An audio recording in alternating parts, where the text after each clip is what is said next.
El primer partido fue una victoria de Alavés, 3-0 al Getafe. El siguiente partido fueron 2 penas máximas que le dieron el triunfo al Sevilla sobre el Rayo Vallecano. ¿No se enteraron que comenzó la liga? Bueno, es que a alguien seguramente en las oficinas de Madrid se le ocurrió que era muy buena idea comenzar antes que el resto de ligas en Europa y pasar totalmente desapercibido, como fue el arranque de la liga. Este arranque no pasará desapercibido, casi que se lo garantizo. Arrancamos en fuera de juego.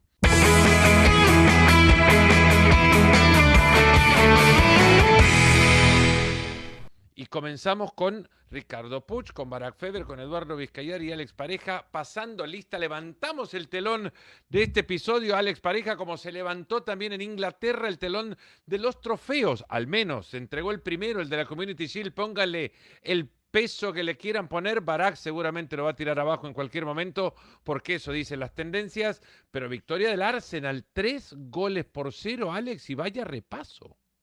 Sí, ¿qué tal? Pero es la muestra de dónde están los proyectos de los dos equipos. El Arsenal está intentando ajustar todavía más un proyecto ganador el año pasado con Arteta. La Premier se quedaron a unos penales de también poder levantar la Champions y con un par de incorporaciones muy interesantes. Cholis que dio 2 asistencias, Bruno Guimaraes que mezcló perfectamente con Luis Skelly, sobre todo en la primera parte, tuvo suficiente para dominar a un Manchester City que todavía no sabe lo que quiere ser de mayor después de la salida de Guardiola. Maresca intentaba una salida con 3, con Kushanov de lateral derecho y por ahí se le coloca a la Fiori en los primeros minutos del primer minuto de partido. Kovacic no tuvo la capacidad como para manejar, llevar la manija del equipo, es algo que no entiendo tampoco porque Maresca utilizó a Elliot Anderson más como interior por la derecha que no como armador del juego, que para eso técnicamente lo habían fichado. Un Arsenal muy cínico también sin balón, o te va a presionar arriba, muy arriba, y te roba y te hace daño, o bien se repliega muy bajo y te niega los espacios, nunca se te espera en un bloque medio, y en definitiva es eso, un equipo, el Arsenal, que tiene la misma dinámica de la temporada anterior, con esos fichajes interesantes que técnicamente le pueden subir el nivel, y un Manchester City que todavía está en pañales ahora mismo. Un equipo igual no cambiaba mucho, Eduardo, de lo que ha sido antes con Pep Guardiola, al menos por nombres, ¿no? Porque muchas figuras nuevas no tenía el conjunto que ahora dirige Maresca. ¿Cómo te va, Fernando? Un abrazo para todos. Sí, pero yo creo que el verano se le hace muy corto al Manchester City porque va a necesitar tiempo Maresca para poder primero ordenarse y creo que pasar página de dos futbolistas bueno, es difícil que no pasen valorados un Balón de Oro y un jugador de la categoría, de la estatura de Bernardo Silva. Que incluso en Portugal todo el mundo habla no sé, de Bruno Fernández, de Cristiano y de otros, pero nunca se ha hablado lo que se merecía Bernardo Silva de él, que para mí fue fundamental en la temporada en la cual el City de Pep gana todo. Pero como decía Alex, este Arsenal está muy rodado, se le agregan piezas en posiciones fundamentales, en posiciones donde ya hay dos de mucha calidad por cada uno de los espacios del terreno o de la idea de fútbol de Mikel Arteta. Entonces va a ser difícil que el Arsenal sea peor que el de la temporada pasada. De hecho, yo creo que va a ser mejor. Ha descansado, ha recargado pilas y es más, tiene un futbolista en el sector medio, me parece que descartar, no sé si será Merino, si será ese, pero tiene 7 futbolistas para 3 posiciones, o sea, con el ideal de 6, y estamos hablando de jugadores de muchísimo nivel. Eso es el Arsenal y eso es un equipo que arranca como el gran candidato para quedarse con el título de la liga ante un City que tendrá que trabajar mucho para mantenerse en esa zona de flotación que le permita a Maresca ganar crédito para una segunda temporada. Igual, Ricky Puig, hay que hablar una cosa. David Raya, del otro Sí. lado y bajo palos, tuvo al menos 2 intervenciones que pudieron haber cambiado quizá el resultado el marcador del partido. No sé si el resultado final, pero el marcador del partido seguro, la dinámica de juego también, porque las tapadas de Raya llegan en momentos donde el City de repente pudo haberse metido en el partido.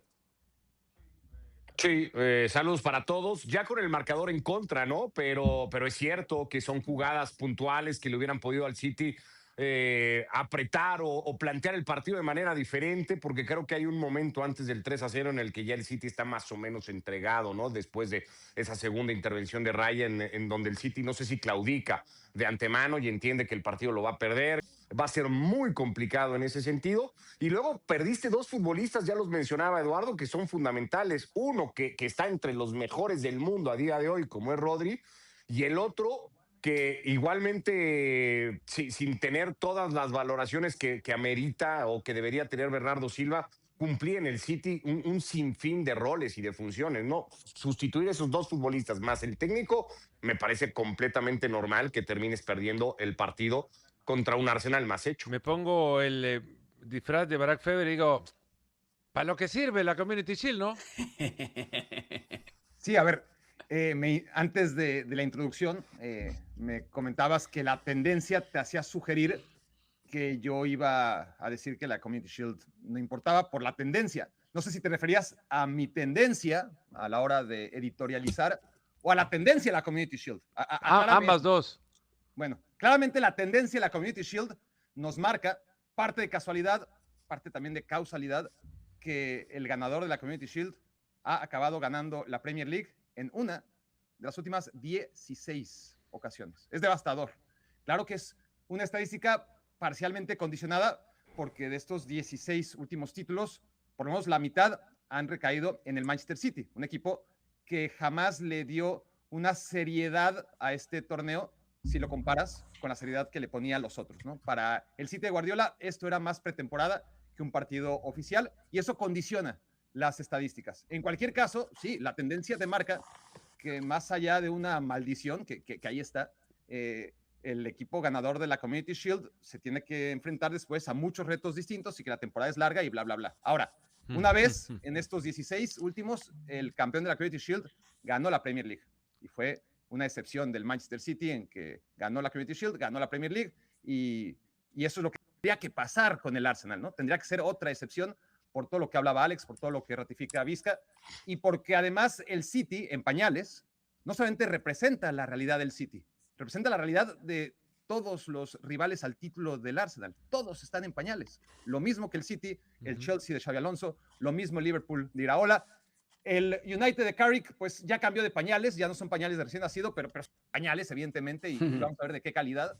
Y el Arsenal está claro que tiene una gran ventaja de aquí a que el resto, ya con el tiempo encima, se ponga al corriente. De Rodrigo Hernández, Cascante y Parera, vamos a hablar más adelante en el espacio cuando ya toquemos al nuevo jugador blaugrana, aunque no se ha hecho oficial, ya viaja y mientras lo estamos grabando viaja a la ciudad condal para aterrizar en Barcelona y pronto hacerse exámenes médicos. Examen es uno, igualmente, enfrentarte al rival directo quizás más potente que te presentó el más potente que te presentó la temporada pasada y por cómo vienen las cosas también uno de los rivales más difíciles a enfrentar para la próxima campaña. Es un golpe sobre la mesa el de Arteta con este 3-0 al City. Alex. Sí que lo es por eso, por la fluidez con la que funcionaban dentro de la idea de juego del Arsenal. Que nadie se espere que sea un equipo como el Paris Saint-Germain de Luis Enrique, pero sí que en su estilo y utilizando muy bien sobre todo la amplitud, mandando a Cholis o a Calafiori muy abiertos y si uno estaba abierto el otro tiraba espacios o tiraba desmarques por el pasillo interior. En el otro lado Madueke era el que más te daba la amplitud porque Ben White no subía tanto, pero estaba muy bien estructurado, sobre todo muy bien pensado el Arsenal para estirar al máximo la defensa de 4 del Manchester City y aprovechar los pasillos interiores. Por ahí se cuela Calafiori en el primer gol. En el tercer gol hay un par de movimientos sin balón que te explica eso, la fluidez con la que juega el Arsenal a pesar de eso, de haber incorporado piezas nuevas dentro de este engranaje. Hay un desmarque de Calafiori cuando recibe Cholis en banda izquierda en el tercer gol, desmarque de Calafiori tirando una diagonal, la replica esa diagonal que hay Havertz, que volvió a repetir como delantero centro, tirando diagonal para arrastrar marca y te aparece solo Odegaard en el punto de penal para definir después con una calidad tremenda al estilo Özil, dejando al arquero en el suelo, ¿no? A Donnarumma. Pero te das cuenta de que todo eso está trabajado, está automatizado y que tiene esa ventaja respecto al resto de equipos que comentaba Barak. En el City es todo lo contrario. En el City hay que ver quién va a ser el número 10. Phil Foden tuvo la oportunidad de la primera parte, sigue al mismo nivel de la campaña pasada. Salió Cherki, que intentó más cositas. Repitieron los extremos del tramo final de la temporada pasada con Guardiola. con Semenyo y con Doku, pero hay que ver también, entró Grealish en la segunda parte, que lo estamos viendo aquí en fotografía también. Entonces, hay muchas preguntas todavía por resolver en el caso de Maresca, sobre todo eso, quién va a ser el nuevo Rodri, cómo puede suplir a Rodri, que no lo puede suplir con un futbolista solo, y a mí me llamó mucho la atención que eligiera a Kovacic para ser el que se plantaba delante de esa línea de 3 que utilizaba en salida. O sea, hay muchas cosas que el Manchester City tiene que empezar a resolver.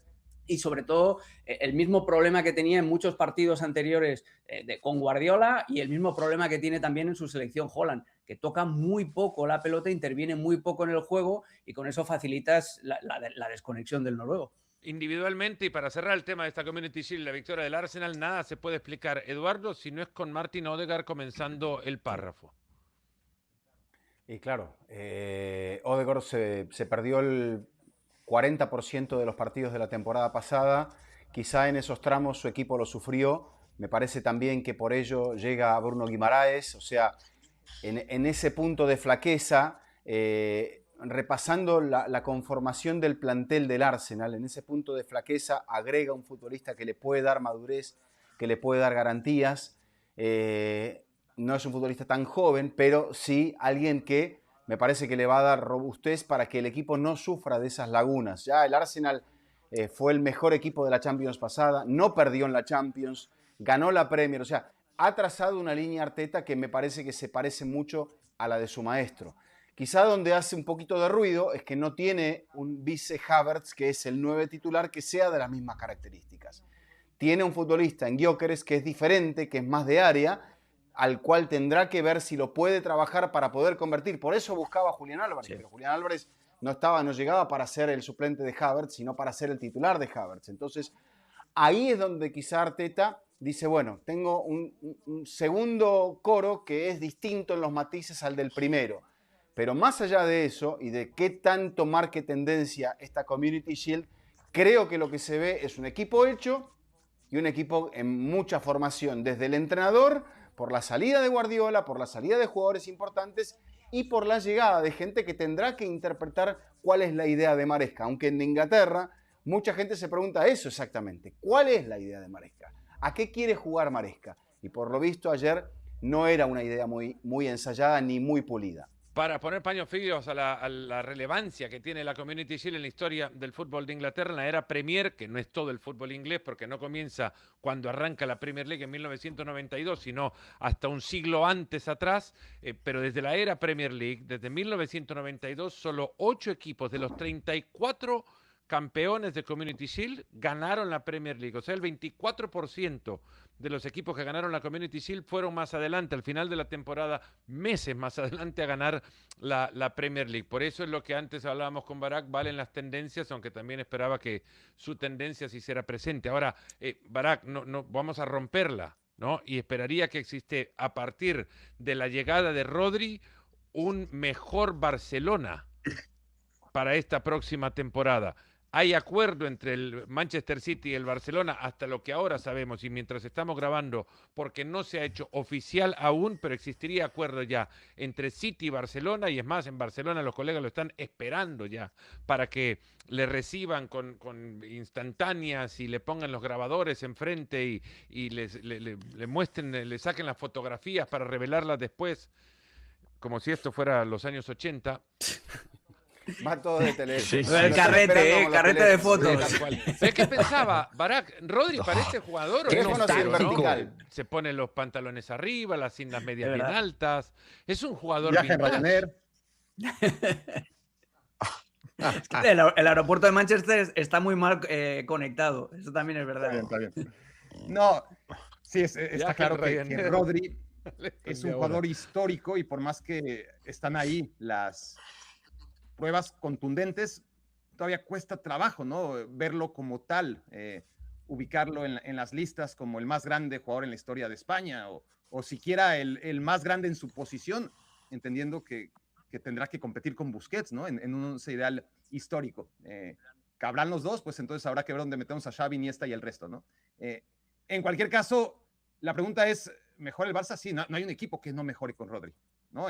Habrá equipos que cambiarán drásticamente, equipos para los que será un reto ver si funciona o no funciona, o qué tanto realmente puede elevar al equipo, pero te va a quitar muy poco o nada, sobre todo en un ecosistema como el del Barça, y te va a dar muchísimo. Es decir, te va a dar un Rodri en plenitud, te va a ganar lo que el Barça no ha ganado hasta ahora, en los últimos, ¿qué? Desde 2015, ¿no?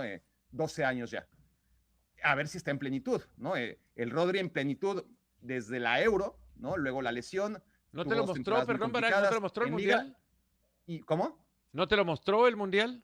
No, por eso. El Rodri en plenitud, tras la Eurocopa, tuvo 2 temporadas muy complicadas y volvió en el Mundial. Volvió en un torneo particular de un mes y en el que sí había que jugar 2 veces a la semana, pero durante un mes. El reto, y estamos por averiguar cómo está Rodri tras 2 temporadas en el City, donde no tuvo esa continuidad, es si va a poder estar en plenitud 2 veces a la semana durante 50 semanas, ¿no? Ese es el gran reto y la única duda que puede haber respecto a Rodri, que viene, ya que hablé de Busquets, a ocupar ese vacío que tanto preocupaba al Barça y que al final la llegada de Hansi Flick, el cambio de sistema, el 4-2-3-1, que antes era totalmente contracultural para el Barça, pudo atenuar la baja de Busquets, que se temía muchísimo, ¿no? Después de 15 años de títulos con Busquets, ¿qué iba a hacer el Barça sin Busquets? Rodri, adelantar la línea, ¿no? Puede recuperar la esencia del 4-3-3 del Barça y eso en clave táctica hay mucho de qué hablar, empezando por Pedri, ¿no? Todo lo que puede mejorar Pedri de cara al último cuarto si tiene a las espaldas a un jugador como Rodri.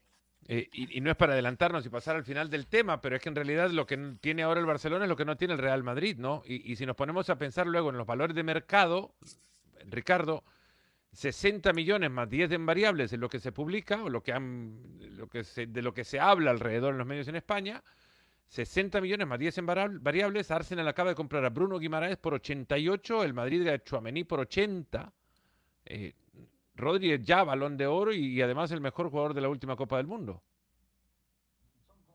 Son cosas que siempre cuestan trabajo entender, ¿no? Cómo se ha manejado el mercado, cómo se tasa a distintos futbolistas, el interés que pone determinado club en X jugador hace que el futbolista pueda valer más o menos y su situación contractual igualmente. No hay que olvidarnos que Rodri, si no firmaba ahora, hubiera podido irse gratis en enero, ¿no? Terminando su contrato. Es decir, hay muchos factores que al final suelen entrar en escena, la edad de los futbolistas mismos, la proyección que cada club le pueda dar a cada uno de ellos. En fin, hay un montón. Ahí se especula mucho de si el Madrid hizo ese ejercicio con Rodri y entonces las cuentas no le salían tanto. En fin, habrá que verlo. Cuesta trabajo entender porque hablamos de uno de los mejores futbolistas en la actualidad, independientemente de la posición. Creo que en su posición es indiscutiblemente el mejor, pero en términos generales, en el aporte que Rodri le da al equipo en el que esté, lo hace uno de los... O sea, yo veo tan determinante a Rodri desde su rol en el campo como pudiera ver a Lamine o como pudiera ver a Dembélé en su prime o a Mbappé mismo, ¿no? Cada quien en sus funciones, pero es tan importante el aporte de Rodri en su club, o por lo menos recientemente este verano en selección y estando bien en el City, como el que cualquiera de estos futbolistas puede o pudo haber tenido en meses recientes. Así que creo que el Barça gana un gran jugador. La semana pasada hablaba Barak de eso, un futbolista que además entra en un ecosistema que es la selección española, básicamente, ¿no? Le pasa lo de Sudáfrica. Es la selección española vestida del Barça estos meses, porque la base del equipo de la Fuente la va a tener ahora Hansi Flick con el mejor futbolista de todos. Va a encajar muy bien, va a potenciar a futbolistas como Pedri o como Olmo, sobre todo al primero, lo libera de un montón de responsabilidades. Yo creo que creería a día de hoy de mercado, es la gran contratación, me atrevería yo a definirla así, del mercado ya tenías europeo. Un Bentley, un Lamborghini, una Ferrari en la mitad de la cancha, Alex, te hacía falta arriba un tanque y sin embargo te compraste, no sé, ponerle otro auto de lujo. Un Rolls Royce con muchos kilómetros ya, pero es un Rolls Royce muy chulo. No, pero la verdad que encaja perfectamente. Y además es en la idea de sobrepoblar el centro del campo del Barcelona. Va a ser una temporada muy larga. El efecto del Mundial se va a notar a lo largo de esta campaña en lesiones, en jugadores que van a tener valles de rendimiento que no van a estar bien. Y Hansi Flick lo que quiere es una plantilla profunda y Rodri es que encaja perfectamente por todo lo que ha dicho Ricardo. Es básicamente, además, incluso a nivel de branding, a nivel de marca, es un golpe perfecto del Barcelona, porque surfeando esta ola de popularidad de la selección española, el Barça le está diciendo al mundo, no, Si a ustedes les gustó ver cómo jugaba la selección española, pónganse el Barça cada semana, porque es básicamente lo mismo con Oyarzábal, con Cucurella y poca cosa más, ¿no? Y con Pedro Porro en los laterales. Al final es básicamente eso. Entonces, es un muy buen golpe. Va a poder permitir, si Hansi Flick lo quiere así, volver a establecer un 4-3-3 como esquema base, como decía Barak, que ya lo probó el año pasado, en algún momento con Marc Bernal también, con dos interiores claros.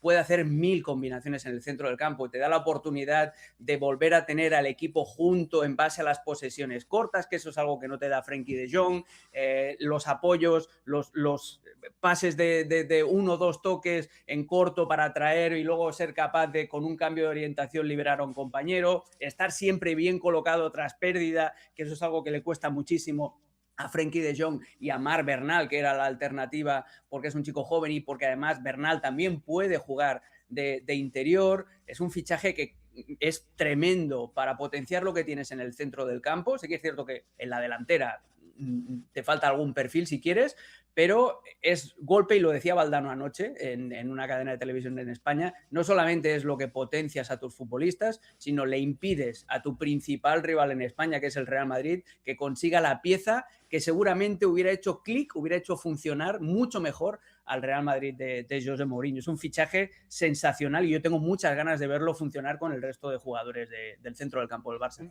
Un futbolista que igual que llega con una lesión doble, además de rodilla en el 2024 contra el Arsenal, si no ando mal, un partido que dejó a Rodri tendido sobre el costado del campo por varios meses, y una vez y volvió, también tardó en regresar su fútbol porque la musculatura alrededor de esa lesión le terminaba pasando factura. Por ahí se puede entender también su valor en el mercado, ¿no? Porque 60 millones por debajo de los que antes mencionábamos, quizás solo Eduardo puede ser aludido a su historial médico.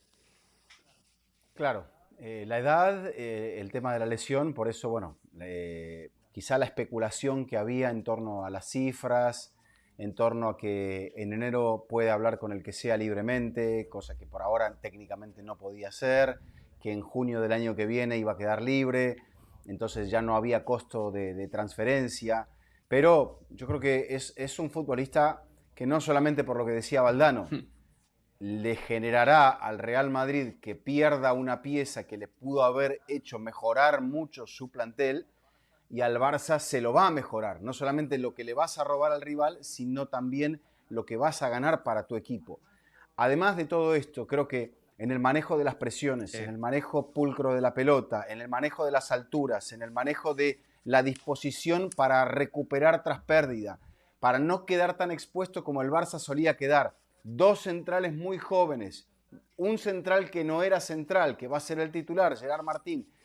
Y todo esto va a cambiar con la presencia de un futbolista que es una partitura de Guardiola. O sea, está escrito por Pep Guardiola. Y a partir de eso te va a permitir marcar lo que el Barça haga de una manera totalmente distinta. Quizá tengamos que pensar, bueno, ¿quién va a ser el falso 9? Si va a ser Gordon, si va a ser Olmo, pero hay otra vez en el Barça 2 jugadores muy buenos por posición. Hay una decantación que seguramente coloque cuando se recupere en el mercado a Frenkie de Jong, que hará que, bueno, que haya futbolistas que también tengan que pasar página, pero la sensación es que la piedra angular, estando bien, obviando esa lesión, obviando el tema de su edad, habiéndose recuperado como lo demostró en el Mundial, Rodrigo Hernández, yo creo que puede llegar a ser ese jugador que le dé al Barça la idea de que estarán más cerca, sobre todo por el equilibrio. Sí. La búsqueda del equilibrio, que es algo que con Flick no tenía, se la puede dar Rodrigo. Se le fueron 35 goles la temporada pasada, de Rashford 14, 21 de Ferran, ambos con sus mejores temporadas en las últimas 3 campañas en cuanto a goles. Ferran promediando por campaña 12, 13 goles más o menos, pero sí se le van 30 de Lewandowski. Barak, lo que me cuentan a mí es que buscan a un 9, lo que me cuentan a mí es que no es Julián. ¿Qué debe hacer el Barcelona y qué puestos por ahora se convierten en prioritarios con lo que queda de mercado? Sí, a ver, el Barça, para mí, prioritario es un defensa central, un defensa central a la altura de Cubarsí, El Barça cada año va perdiendo a un efectivo. Íñigo, que fue un golpe muy duro para que el Barça pudiera ser tan bueno la temporada pasada como fue la antepasada.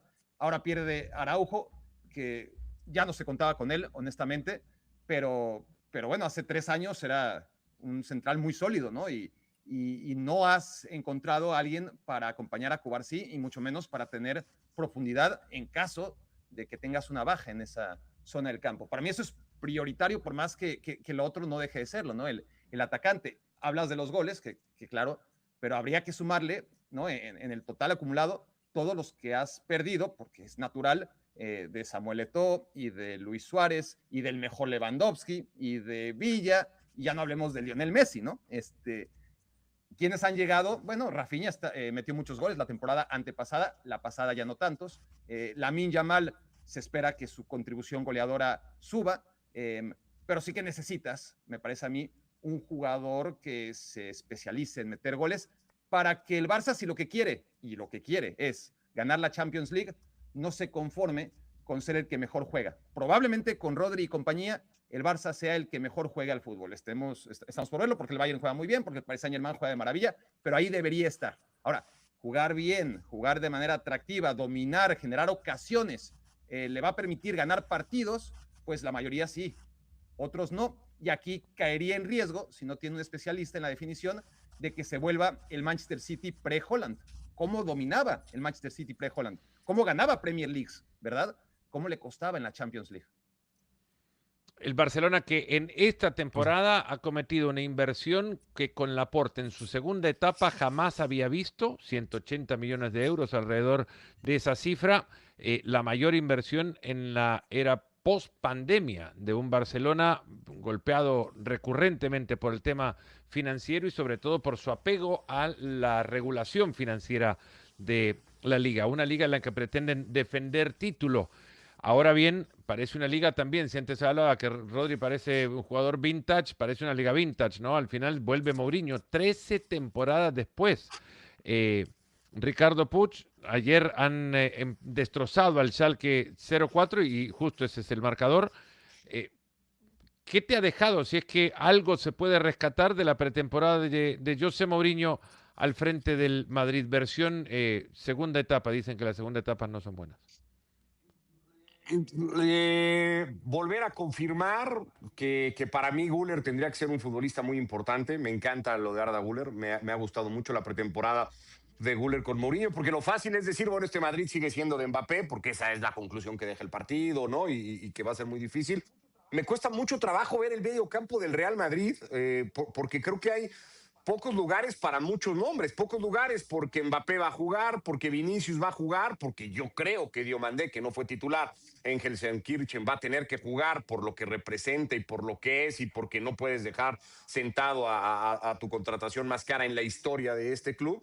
Y esto te va limitando un montón los espacios, ¿no? Entendiendo que tienes que jugar con 4 defensores, 2 laterales y 2 centrales, cuando menos, siendo Mourinho, te va dejando muy poquitos nombres. A mí Güler me gusta mucho, me ha gustado mucho la pretemporada de Güler, me gustó mucho el arranque de temporada de Güler con Xabi Alonso, me parece que se maltrató muchísimo al futbolista turco y que es un perfil que necesita el Real Madrid. Entiendo que tiene que jugar Valverde, entiendo que va a tener que jugar Bellingham, no tengo muy claro, viene de un gran mundial, pero no tengo muy claro si la temporada de Bellingham le tendría que garantizar minutos al inglés, dónde lo tendrían que ver. Y luego entre Camavinga, Tchouaméni, Bernardo Silva, ahora que llega y que hace el otro día en Alemania un muy buen partido y que creo que en general, al margen de aquel mensaje de Mourinho tras ese partido, va dejando cosas de un futbolista, hablábamos hace rato, ¿no? De lo que perdió el City con Bernardo Silva, de lo que le puede aportar en todas sus funciones. Tengo muchas dudas de cómo va a conformar, cuál va a ser el 11 tipo de Mourinho, el 11 de gala de Mourinho, pero si tuviera que destacar uno, a mí lo de Arda Güler me gusta mucho. Vamos por ahí, Alex Pareja, ¿cuál sería en esa colección de futbolistas que muchos se parecen a los que antes llevaba el Madrid? Ahora lo único que cambia son nombres, pero parece que las urgencias siguen estando en los mismos lugares. ¿Cuál sería el mejor equipo que podría parar en la cancha Mourinho? Tomando en cuenta eso, justamente, la variable del entrenador. Es que hay que preguntarse cuánta autonomía va a tener Mourinho para hacer el 11, porque si no el 11 Lo te han sale... llevado, y perdón, Alex, lo han llevado para tener total control del vestuario, porque si no, llevaban a un técnico que podría darle juego a este equipo, y sin embargo, el enorme problema era que con el juego que le podía dar Xabi Alonso, los jugadores no estaban contentos. Porque en el momento en el que Xabi Alonso se quiso imponer a los jugadores se le revolvieron, lo expusieron públicamente los aspavientos de Vinicius y ahí se acabó la historia, ahí se acabó el experimento de Xabi Alonso. Lo que vino después de aquel clásico que irónicamente gana bien el Real Madrid es la ancelotización, hacer un moonwalk clarísimo, renunciar a sus ideas y ponerse al servicio de los jugadores, y así le fue. Entonces, yo entiendo que Mourinho va a querer imponer su voluntad, pero es que es lo que dice Ricardo. Si Vinicius, que acaba de renovar, tiene que jugar siempre a la izquierda, si Mbappé obviamente va a jugar de delantero centro, si tienes que jugar con Bellingham de media punta, si tienes que poner a Diomandé en la derecha, luego tienes a Fede Valverde, que tiene un carácter muy especial y es muy competitivo y que quiere jugar siempre, que quiere jugar de medio centro, solo te queda un espacio libre en el centro del campo que en teoría tiene que ser para Tchouaméni. Es que al final te sale todo, si lo haces solo por siguiendo las jerarquías, que es la costumbre que se ha hecho en el Real Madrid de los últimos años, el entrenador no pinta absolutamente nada. Porque te sale Tchouaméni y Valverde, o Tchouaméni Bernardo Silva, pues píntalo como quieras, y Valverde te tuerce el morro ya en el banquillo. Diomandé, Bellingham, Vinicius, Mbappé, Cucurella, Dumfries, Hausen y Rüdiger, o Hausen y Konaté. Ya está. Es que no, entonces, ¿qué autonomía va a tener? A mí yo estoy con Ricardo, me encantaría ver a Arda Güler con minutos de juego, pero Arda Güler, por ejemplo, un centro del campo, Rodrigo Hernández, Arda Güler, Bernardo Silva, anda que no te hubiera venido bien. Pero claro, ahí ya tienes que descartar, a Bellingham, que es lo que decía Ricardo, tienes que convencer a Vinicius de que te cierre la banda y que te trabaje bien para que el mediapunta, si es que juegas con un 4-2-3-1, no tenga que pegarse el palizón, que es lo que hacía Bellingham en las 2 últimas temporadas, para cerrar la banda izquierda para que Vinicius pueda descansar. Hay un montón de incógnitas que hasta que no los vea jugar a todos juntos, y esto no se ha producido todavía en la pretemporada, pues no te dan ningún tipo de respuesta. Lo que me gustó, por ejemplo, el balón parado. Hicieron un par de corners con Arda Güler también incluido allí, en la rotación Mbappé, Arda Güler y Valverde, un par de corners en corto que sacaron en la primera mitad, que ahí te das cuenta de que lo están trabajando. Pero yo hasta que no los vea todos dentro de la cancha y jugar como un equipo, hasta que no lo vea no lo voy a creer. Eduardo, lo mismo para vos. ¿Cómo lo pararía este equipo? Es que tiene razón Alex. O sea, si el entrenador llega como gestor, un poco modelo Ancelotti, y sabe que tiene para variantes tratar de alternar a Bernardo Silva en el centro del campo, lo cual me parece que haría mejor al equipo, o con Valverde o con Tchouaméni. Yo te diría más con Valverde que con Tchouaméni, aunque dicen que Valverde juega mejor de medio centro fijo, defensivo. Habrá que ver lo que tanta administración de juego puede tener ahí, porque Valverde sabemos que es un jugador que le gusta ir al espacio, que le gusta correr, que le gusta el gran despliegue, le gusta tirarse a los pies, y no le gustó jugar de lateral derecho, por ejemplo. Entonces, si el resto de arriba tendrán que estar porque tienen que estar, Mourinho esto, y te lo diría, estarías escuchando la voz de un amigo en común, a Mourinho le han dicho lo que tiene que hacer. Entonces, la gran pregunta es ver qué va a suceder cuando Mourinho empiece a tomar decisiones que no son las que le digan que eran aquellas que debía tomar. Las que él entienda que futbolísticamente lo que le pasó a Xabi Alonso son las que el equipo necesita. Entonces, es allí donde va a comenzar la era Mourinho. En este momento es toda esta primavera, todo este enamoramiento, todo este romance.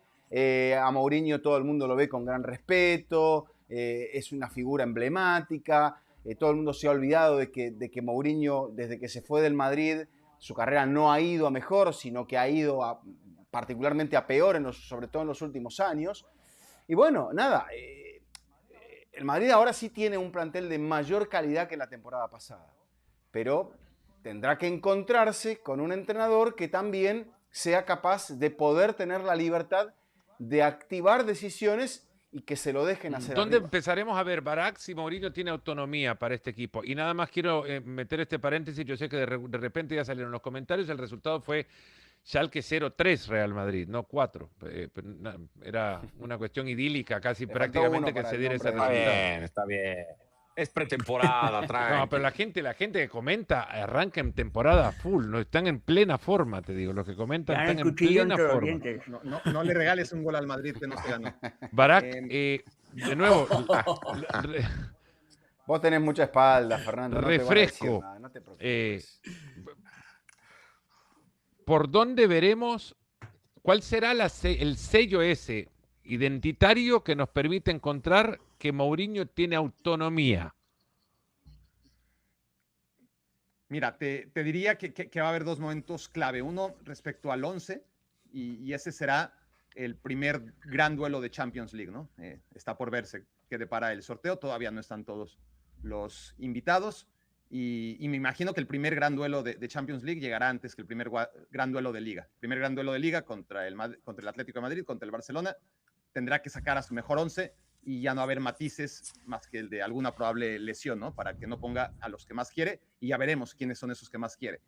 En cuanto a forma de jugar, pues claramente el parámetro va a ser lo que hagan Mbappé y Vinicius de manera sostenida. No en esos partidos, porque en esos partidos regularmente sí que vemos un Real Madrid mucho más esforzado. La clave va a ser en aquellos partidos que son el 50, 60, 70, 80, 90%, que el Madrid está espeso, que el Madrid corre menos, que hay dos futbolistas que particularmente están desconectados en defensa, y ahí va a estar claramente el diagnóstico, ¿no? Cuando llegue el primer partido, pues todavía no, segundo, tercero, si llegamos y tenemos 3 partidos de liga consecutivos en los que el Madrid se parezca al de Ancelotti, al de Xavi Alonso a partir del mes 2, ¿no?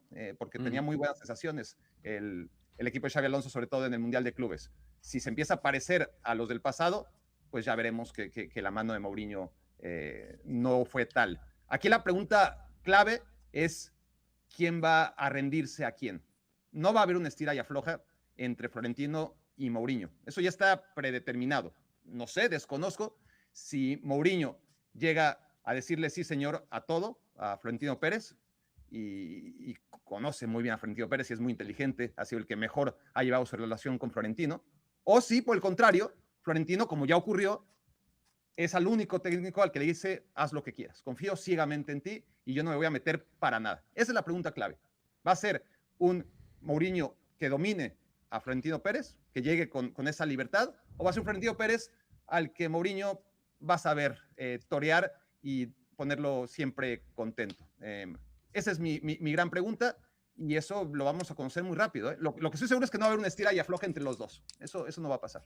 Debemos emplazar esto Fernando, entonces. Pero cuando en la temporada pasada, recuerdo que en un partido en Oviedo, Vinicius no jugó, quería jugar con Rodrigo en la izquierda. Sí. Ya ahí, aunque no estuviéramos viendo resultados negativos, se produjeron los primeros chispazos.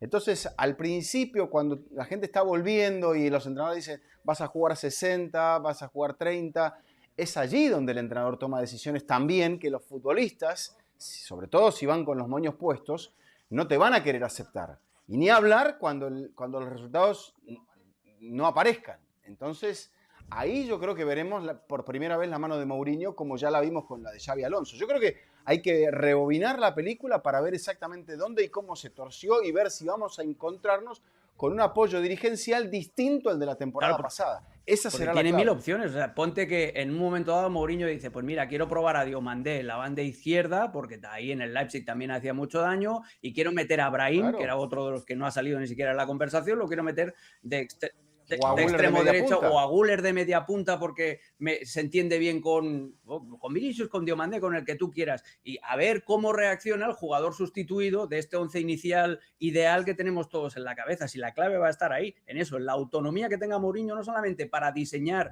los equipos que más le convengan a él de inicio, sino también para hacer cambios durante el transcurso del partido y que ningún jugador pues te haga los aspavientos, te haga el me voy, te ponga las caritas y todo eso, que es el gran mal que ha tenido el Real Madrid en estos últimos años. Queda poco tiempo para el final del mercado de fichajes. Se conoció que después de terminado el Mundial, el Real Madrid buscó a Rodri. Rodri habría elegido ir al Fútbol Club Barcelona. El Real Madrid buscará a otro centrocampista que pueda conducir el balón y darle salida a su equipo y mejorar al entorno que le acompaña, como podría haberlo hecho Rodri, o simplemente querían sacarle algo al Barcelona? Ya veremos si era lo que quería Mourinho, si era lo que quería Florentino Pérez o si es lo que necesita el Real Madrid con los días que quedan en el mercado. Abrimos nosotros espacio para que entre Fernando, el Madrid se metió en Julián, tiró una oferta de 150 y quizá también se haya metido en Rodrigo. No lo sabemos esto. Si iban las dos en serio. Vamos ahora con Mr. Chip.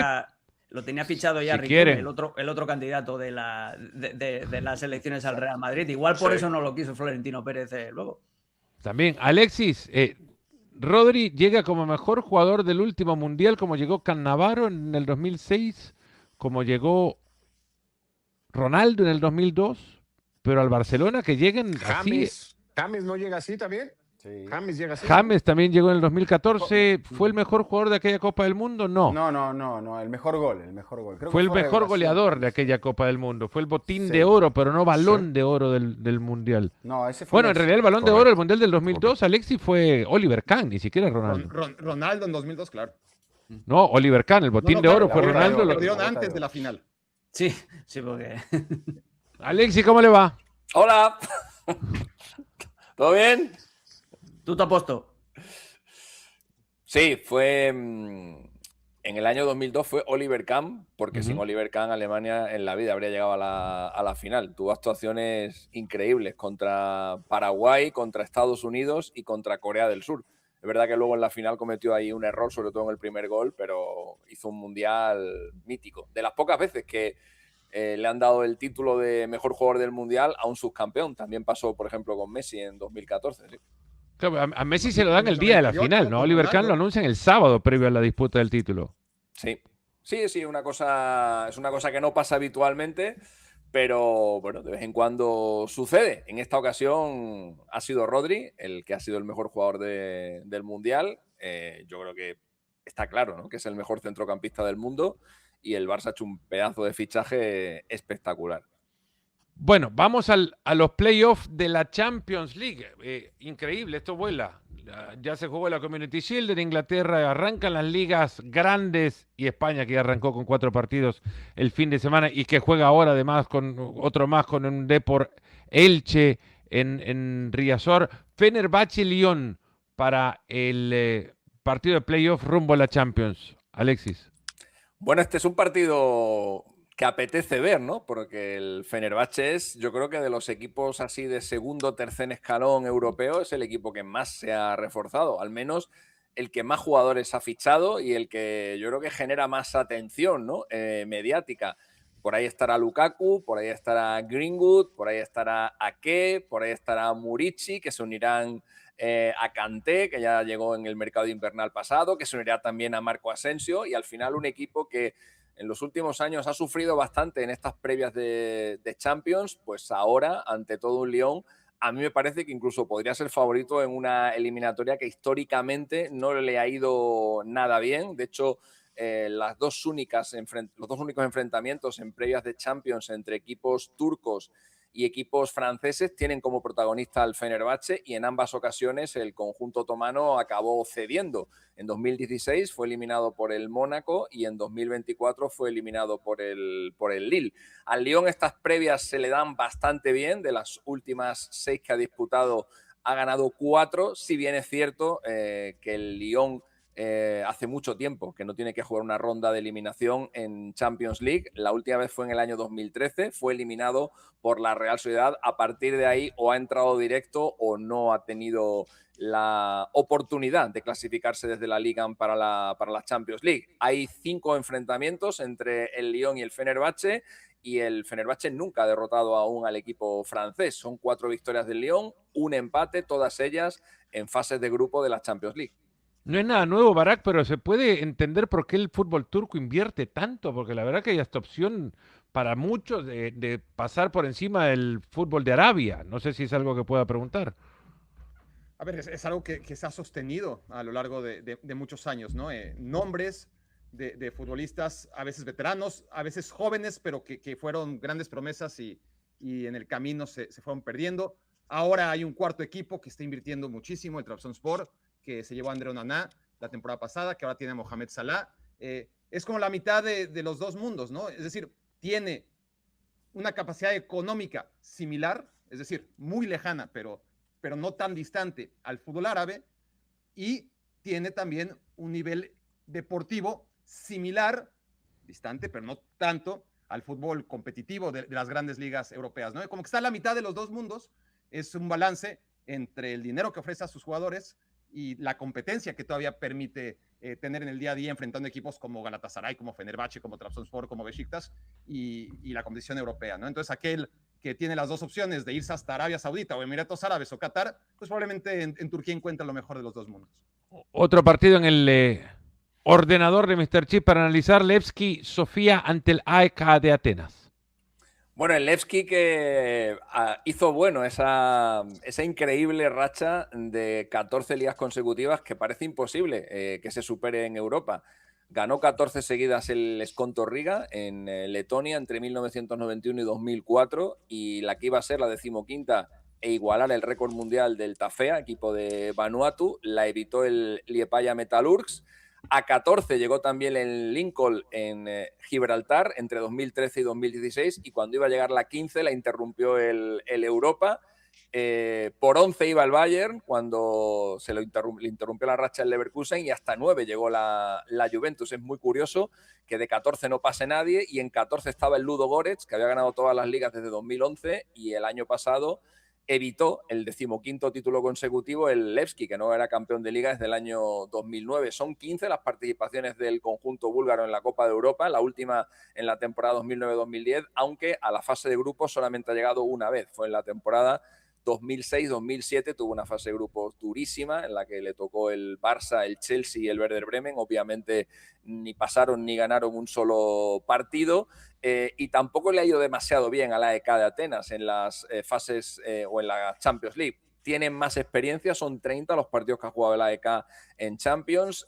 Solamente ha conseguido 2 victorias, aunque de cierto nivel. En 2006 le ganaron al Lille y al Milan. Tienen un récord muy curioso. En 2003 todos los partidos de la fase de grupos los empataron y además en un grupo bastante complicado donde estaban la Roma y el Real Madrid. Son 5 las participaciones del AEK en fases de grupo de Champions League y en ninguna de ellas consiguió pasar a la siguiente ronda. Solamente hay 2 equipos con más participaciones en la Champions que nunca han pasado a la fase de grupos. Uno es el Dinamo de Zagreb, que lo ha hecho en 9 ocasiones, y el otro es el Steaua, que lo hizo en 7, y además el AEK tiene un récord bastante curioso y es que es el equipo que más veces ha sido último de las Champions. En 3 ocasiones le pasó esto. Ha habido 14 eliminatorias a doble partido entre equipos griegos y búlgaros. Los griegos ganaron 8, los búlgaros ganaron 6 y en previas de Champions solamente ha habido un enfrentamiento.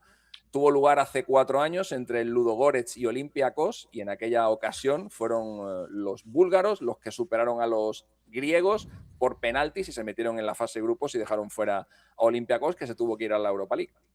Ricardo, y presenta el Levski Sofía una cantidad de cambios importantes en la mitad de la cancha como para analizar cómo podría llegar a pararlo, ¿no?